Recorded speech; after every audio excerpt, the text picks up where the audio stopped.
Pourquoi parmi les morts chercher les vivants? Jésus est ressuscité. Comme la lumière du soleil levant. Jésus est ressuscité. Alléluia. Jésus est ressuscité.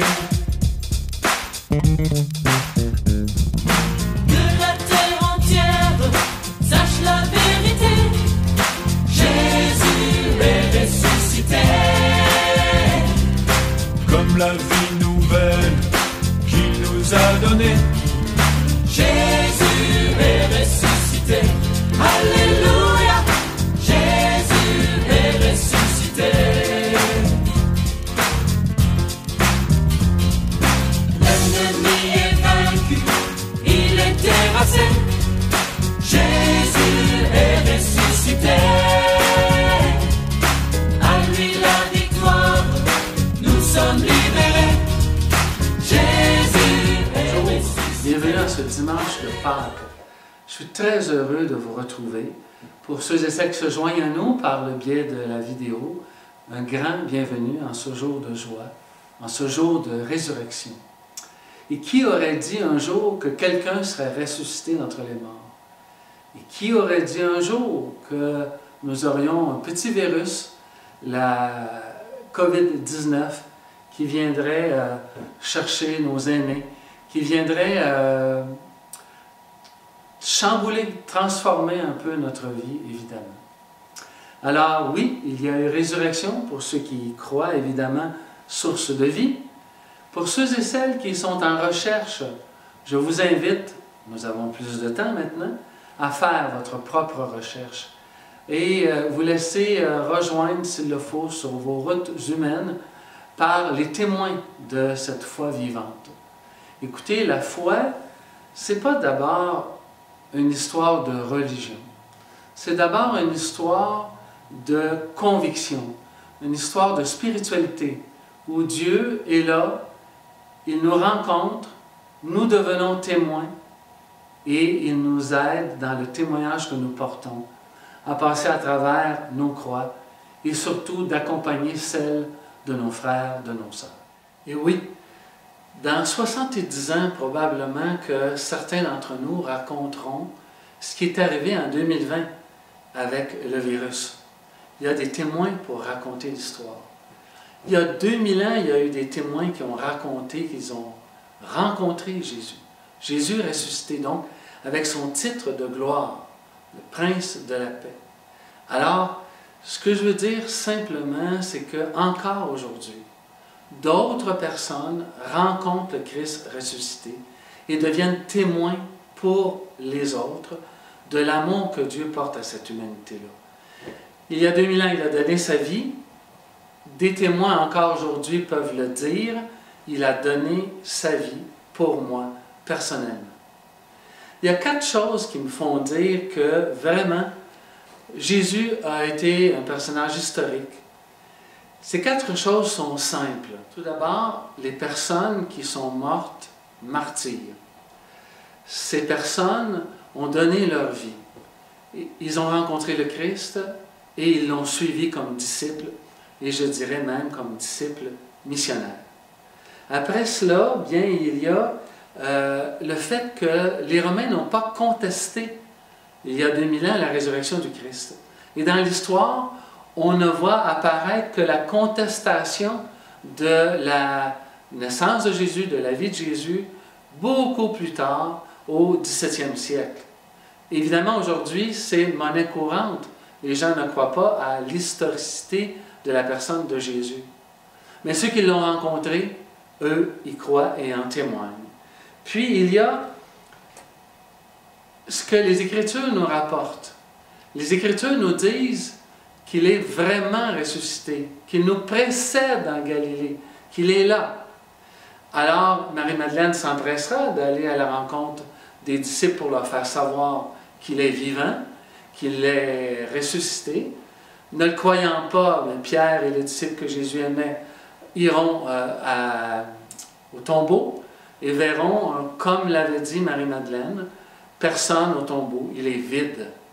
Alors, ce que je veux dire, c'est que les pères de l'Église qui ont rapporté ces événements-là et qui, dans leur écrit, ont cité les évangiles écrits entre 70 et 80, 90, même 100 après Jésus-Christ, bien, ils ont rapporté des textes qui sont encore aujourd'hui les textes que nous avons dans les Saintes Écritures.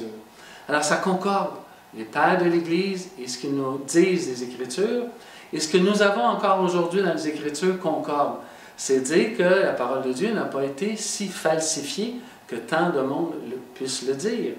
Et finalement, ça m'apparaît nouveau dans notre réflexion chrétienne, mais que les premiers chrétiens ont vite passé du sabbat au dimanche. Alors, ils ont compris que le jour de résurrection, ce n'était pas le 7e jour, c'était le premier jour de la semaine, le dimanche. Le Christ est mort le vendredi et s'est réveillé, revenu à la vie le dimanche. Il a passé 3 jours au tombeau, il est ressuscité. Voilà le cœur de la foi des chrétiens qui nous engage à le suivre.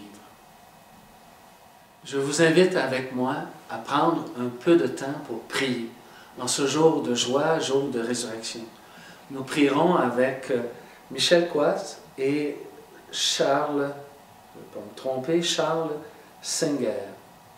Alors commençons par la prière de Michel Coas. Seigneur, tu le sais, les hommes et les femmes m'habitent. Je les ai rencontrés. Ils ont pénétré ma vie. Ils y sont installés. Ils m'ont même tourmenté. Ils m'ont préoccupé. Ils m'ont mangé de l'intérieur. Je les ai laissés, Seigneur, parce qu'ils se nourrissent pour qu'ils se reposent. Je les amène à toi. Je les amène en ta présence. Je te les expose en m'exposant à toi. Oui, me voici, Seigneur. Et voici aussi tous mes frères, tous mes sœurs, que je te présente comme disciples missionnaires. Poursuivons notre prière sur les chemins quotidiens de notre vie où le Seigneur nous précède et nous attend. Jésus le Christ nous apprend à ressusciter, car la résurrection n'est pas un état final d'abord, qui adviendrait brutalement à notre mort. C'est aussi et surtout pour nous, les vivants, une éclosion, c'est une avancée. Jésus, oui, tu nous apprends à ressusciter, comme on apprend à ressusciter après nos échecs. À la suite de Jésus, vivre, c'est vraiment apprendre à ressusciter. C'est apprendre à vivre en homme, en femme, en jeune, en enfant. Chaque jour, de façon humaine, tout simplement. C'est apprendre à donner de soi. C'est apprendre à croire que Dieu a consacré le monde au bonheur et que lui-même se consacre au bonheur dans ses témoins. C'est apprendre à espérer que la vie a un sens et que la mort est un passage. C'est apprendre à aimer à la façon de Dieu, à écouter son esprit tout au long de notre vie. C'est apprendre à s'arracher au mal, à partager avec chacun, chacune ce qui est nécessaire à la vie. Refuser des situations indignes de l'être humain, c'est aussi lutter. Ne pas se taire quand la qualité de la vie est en cause et celle de l'amour. Ressusciter, c'est apprendre à vivre selon le cœur de Dieu, selon l'Évangile, parce que c'est le chemin tracé par Jésus et sur lequel il nous précède, afin de nous introduire dans la résurrection finale. Il n'y a pas de plus grand amour que de donner sa vie pour ceux qu'on aime. J'aimerais terminer en vous disant ceci. Qu'est-ce qui change chez une personne qui a vraiment rencontré le Christ ressuscité? Tout d'abord, c'est son désir de faire la volonté de Dieu à la manière de Jésus, pour un. Pour deux, c'est parce qu'il a donné un sens à sa vie, il peut maintenant être libre pour s'occuper de ses frères et de ses sœurs, surtout ceux et celles qui sont le plus dans le besoin, ceux et celles vers lesquels Jésus a été en premier. Alors, je pense que la résurrection change dans le cœur des hommes et des femmes qui ont rencontré le Christ vivant dans leur vie, par la joie qui s'installe en eux. Écoutez, nous savons ce qui se passe avec le coronavirus, mais nous savons aussi ce qui se passe quand nous avons accepté personnellement Jésus-Christ dans notre vie. Il nous ouvre les portes de la vie, nous fait comprendre la responsabilité que nous avons d'être des disciples missionnaires, d'aller vers les personnes sans communauté, sans Église, des personnes qui veulent donner sens à leur existence. Et surtout, dans cette spiritualité, bien, nous allons bien au-delà d'un code de valeurs, d'un code moral, de dogme. Nous entrons dans une spiritualité, et ce que j'appelle, moi, avec Maurice Zundel, la spiritualité de l'Himalaya. Frères et sœurs, en terminant, je vous souhaite vraiment une joyeuse Pâques.